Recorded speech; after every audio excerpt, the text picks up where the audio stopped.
Hello friends, today I am going to tell you about the fourth part, that is 1.4, Subhash Chandra Bose and the INA. So question number 1 is when did Subhash Chandra Bose appeared in the Indian Civil Services Examination? तो कब Subhash Chandra Bose appear हुए थे Indian civil service examination में? 1902 in England. और कौन सा rank आया था उनका उस टाइम पे? He stood fourth. तो सब ये 1902 में इंग्लैंड में इंडियन सिविल सर्विस एग्जामिनेशन में अपीयर हुए थे. And the next question is what Subhash Chandra Bose join National Congress under the inspiration of home? So Subhash Chandra Bose ने नेशनल कांग्रेस ज्वाइन की थी किसके इंस्पिरेशन में? चित्तरंजन दास, जिन्हें CR दास के नाम से भी जानते हैं. तो बेसिकली इन्होंने इंडियन सिविल सर्विसेज एग्जामिनेशन तो क्लियर कर लिया था, बट ये बहुत समय तक उसमें सर्विस नहीं किए थे ब्रिटेन में. वहाँ पे छोड़ करके CR दास के इंस्पिरेशन से ये वापस इंडिया आए और यहाँ पे आकर के इन्होंने वो सिविल सर्विसेज की जॉब छोड़ करके कांग्रेस ज्वाइन की थी प्रॉपरली. उनके मेंटोर जो थे वो CR दास थे. Next question is what when and where Subhash Chandra Bose was elected as the president of all India national Congress? कब और कहाँ सुभाष चंद्र बोस ने इलेक्शन लड़ा था, इलेक्ट हुए थे as a president of all India national Congress? तो वो कहाँ पे हुए थे? Haripura in Gujarat in February 1938. So 2 ही सेशन हुए थे. ये पहला सेशन था जो कि 1938 में हुआ था. इसके बाद एक और सेशन हुआ था 1939 में जो त्रिपुरी में हुआ था. सो पहले वाला जो ये हरिपुरा में हुआ था गुजरात में, इसमें सुभाष चंद्र बोस इलेक्ट हुए थे as a president of all India national Congress. So next question is what which committee was launched by Subhash Chandra Bose in 1938? कौन सी कमेटी उन्होंने लॉन्च की थी 1938 में?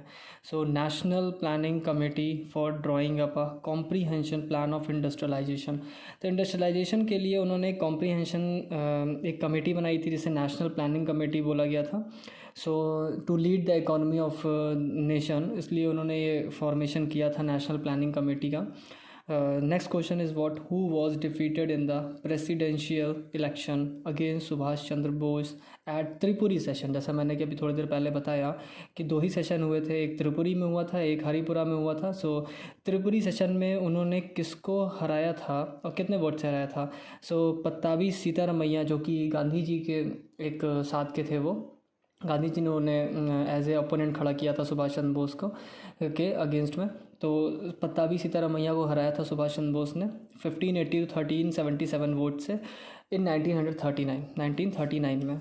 सो ये 5 क्वेश्चंस थे. And the next one is what sixth one who was the founder of forward block? So forward block के founder कौन थे? ये फॉरवर्ड ब्लॉक बेसिकली बनी तब थी जब गांधी जी टोटली अपोज कर रहे थे सुभाष चंद्र बोस के हर एक थॉट को, जो कि सुभाष चंद्र बोस भी उनके ही अपोज, सारे व्यूज़ जो थे उनके हमेशा उनके अपोजिट ही रहते थे सुभाष चंद्र बोस के व्यूज़ भी. सो जब गांधी जी इलेक्शन जीते तो ऑल इंडिया कांग्रेस कमेटी को वर्क करना चाहिए था सुभाष चंद्र बोस के अंडर में, लेकिन जो गांधी विंग थी उसने साफ जो सुभाष चंद्र बोस का जो रवैया था करने का, कि वो थोड़ा एग्रेसिव रोल प्ले करते थे. और गांधी जी बेसिकली क्या था कि वो कंजर्वेटिव नेचर के थे थोड़ा सा, तो उनका तो वो इसलिए दोनों का अपोजिशन रहता था, हमेशा थॉट उनके अपोजिट रहते थे. तो इस वजह से क्या हुआ कि जब सुभाष चंद्र बोस को कॉपरेशन नहीं मिला कांग्रेस कमेटी का, जब कॉपरेशन नहीं मिला तो ये हुआ कि सुभाष चंद्र बोस को जब कॉपरेशन नहीं मिलेगा किसी कमेटी का तो वर्क कैसे करेंगे? तो उनका वर्क ना होने से और ना कर पाने से वो इतना ज़्यादा फ्रस्ट्रेट हो गया, उसका तो उन्होंने खुद ही रिज़ाइन कर दिया था. उन्हें मजबूर कर दिया गया था, ऐसे कंपेल कर दिया गया था कि to resign the All India national Congress committee. So ये जो उसके बाद फिर इन्होंने एक पार्टी बनाई थी जो कि फॉरवर्ड ब्लॉक थी, जो टोटली सोशलिस्ट और कम्युनिस्ट पार्टी थी, बेसिकली सोशलिस्ट थी. तो इसमें जो रेडिकल्स थे, रेडिकल्स के लिए इसमें रेडिकल एलिमेंट्स ज़्यादा थे इसके अंदर. रेडिकल्स वो होते हैं जो जल्दी जल्दी चेंजेस को प्रेफर करते हैं. सो सुभाष चंद्र बोस ने एक नई पार्टी बनाई which is called as Forward Bloc. New party formed in Calcutta, so जो कि 22 जून 1939 में बनाई गई थी. And the 7th question is what name of the Indian patriot conducted free India radio centre?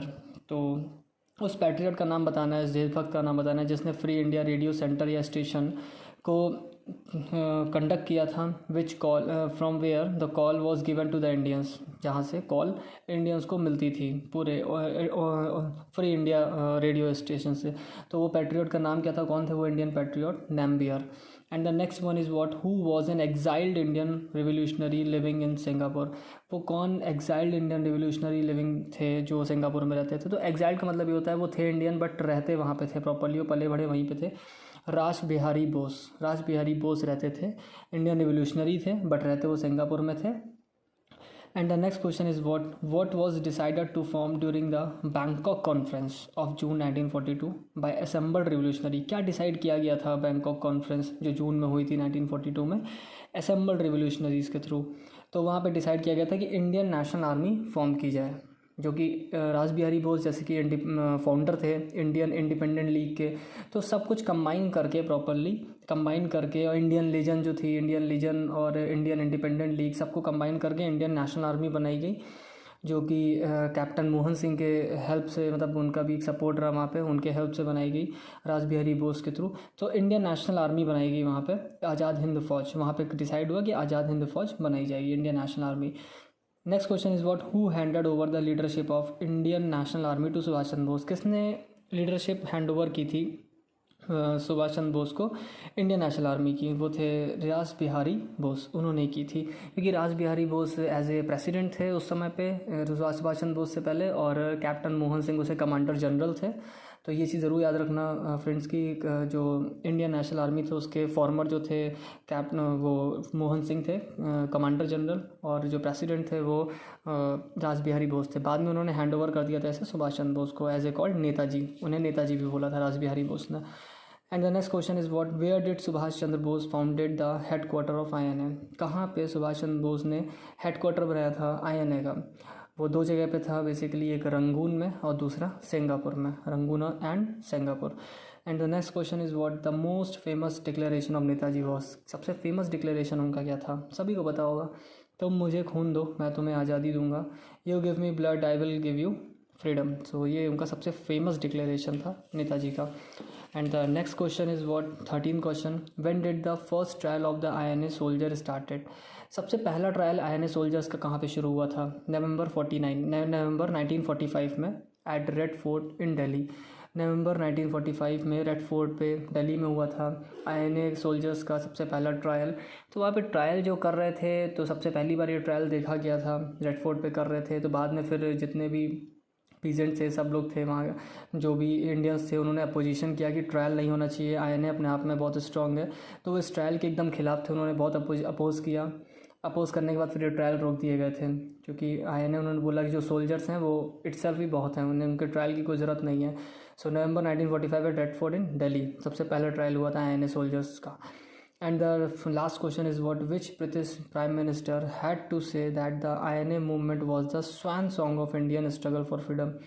कौन से ब्रिटिश प्राइम मिनिस्टर थे जिन्होंने कहा था कि INA का जो मूवमेंट है वो स्वैन सॉन्ग है इंडियन स्ट्रगल फॉर फ्रीडम? तो ये इंडियन स्ट्रगल के लिए सबसे ज़्यादा ही वो हो चुका है, पुख्ता साबित हो चुका है कि अब जो यहाँ से आज़ादी के लिए पूरी तरीके से ये तैयार हैं, जागरूक हो चुके हैं। ये सब INA का मूवमेंट ही सब कुछ क्लियर कर दे रहा है। तो वो किसने कहा था? कौन से ब्रिटिश प्राइम मिनिस्टर थे? Clement Attlee. So it should be clear to you all that the all questions are very important from INA chapter जो है वो जो पार्ट है वो बहुत इंपॉर्टेंट है, आप सभी को पता है। INA से काफ़ी क्वेश्चन बन सकते हैं। अच्छा INA ने क्या बोलते हैं कि जब ये फ़ाइट करने के लिए तैयार हुए थे ब्रिटेन से और अमेरिका से बेसिकली, फिर during the second world war जो कि सुभाष चंद्र बोस की लीडरशिप में हो रहा था।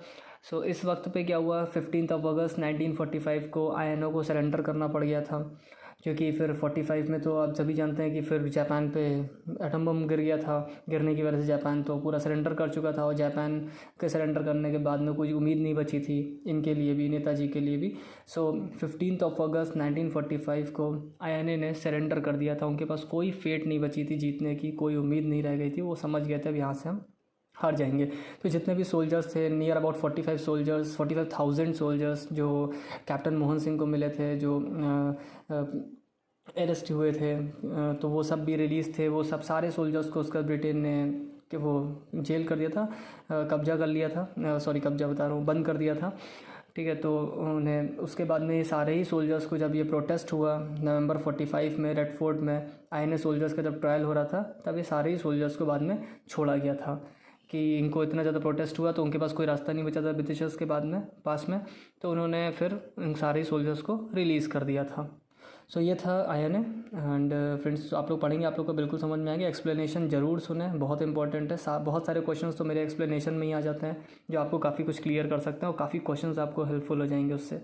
So thank you and next part will be come soon. So